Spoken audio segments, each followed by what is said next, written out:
Hello and welcome to this episode of Weddings Unplugged. Today we're talking about guest lists and how to create your guest list and make sure that it's manageable to fit your budget.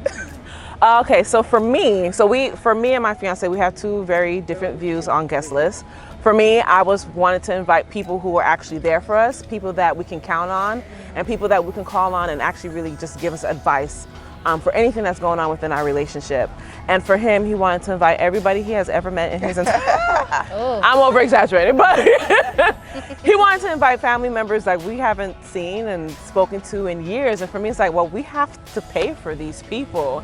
And I don't want to pay for somebody I haven't seen in years. So it was really, we had to sit down and really discuss who was going to be on our guest list and who was not.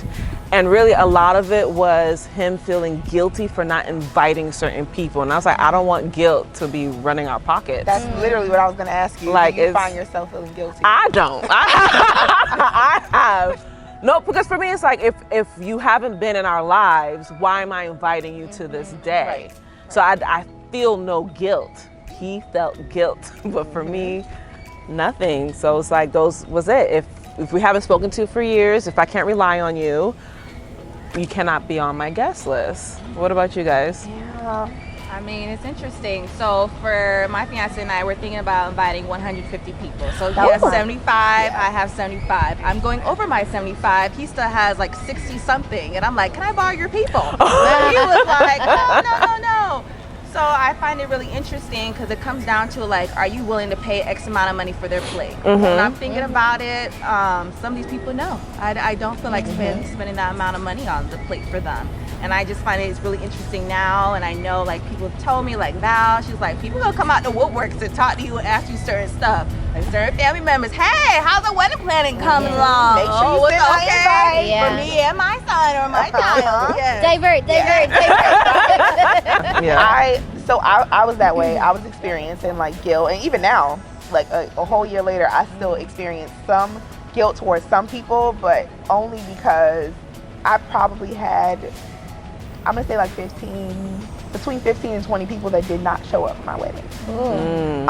And if I could go back, a couple things I would do. The first is, there were like family members and like people that had not met my husband and vice versa, you know, like people that I really wanted to be there. If I could go back, the first rule would be, if me and my husband, if the both of us have not had a meaningful experience with you, you're not invited. And that will eliminate so many people. Like, you'd be surprised at how many people that you love that have not met and experienced your fiance. And I don't think those people should be at the wedding. And that was another thing I was concerned about, because like, we're inviting all these family members we haven't seen for years. At the end of the day, we still have to pay for their plate, whether they show up or not. Yes. Like, I still have to pay for it. And I was wondering, like, do I get to take all this food home that people didn't show up for? And he was like, I don't think so. But like, I was like, I paid for it. I should be able. Get your to-go boxes. Yeah, you know. But so that's. No, that was definitely something for me, because originally I wanted to do plated style, but with buffet style it was set by a number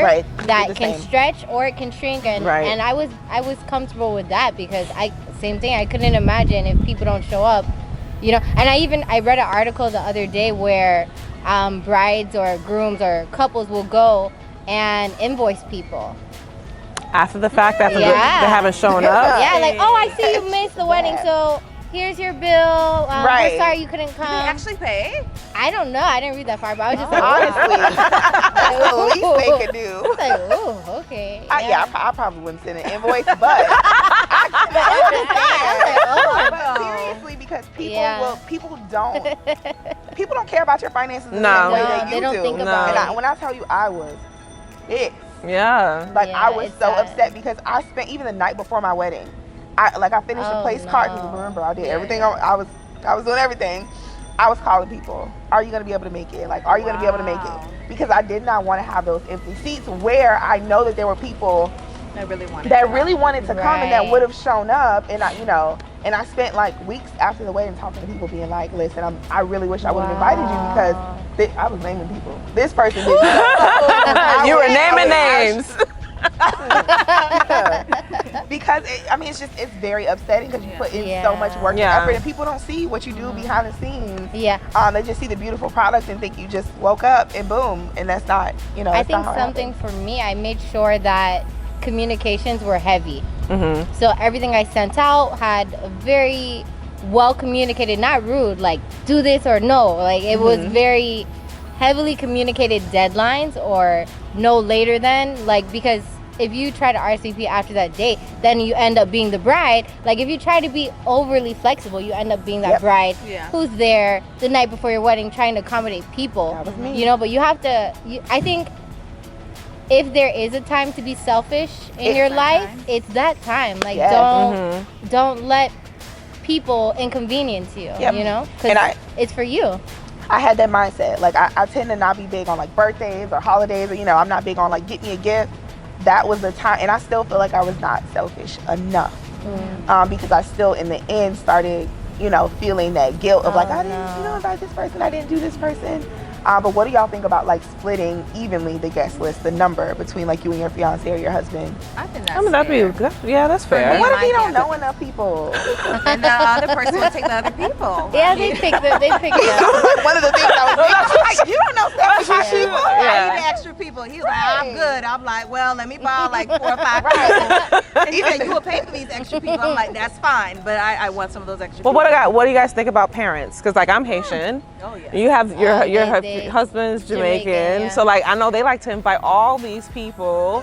Like no for parents. I remember vividly my dad called and he was like, oh, so how many invitations am I getting? I was like, none. Like, what do you mean? I mean, you honestly, don't get invitations? Like me and my husband have this unwritten rule where we occasionally throw each other under the bus, and it's like it's on agreement. So it's like, okay, so it's my time. It's my time. Okay, so it was like, oh, you know, Val wants an intimate thing, or I would be like, oh yeah, you know, Jerry, we don't want to take over the wedding, you know, he's not having too much family, so we don't want to overboard it. So nice, that's smart. Nice. Someone's got to take it for the team. I had to prep my mom for years, no extra guests, because she wanted to invite everybody and anybody.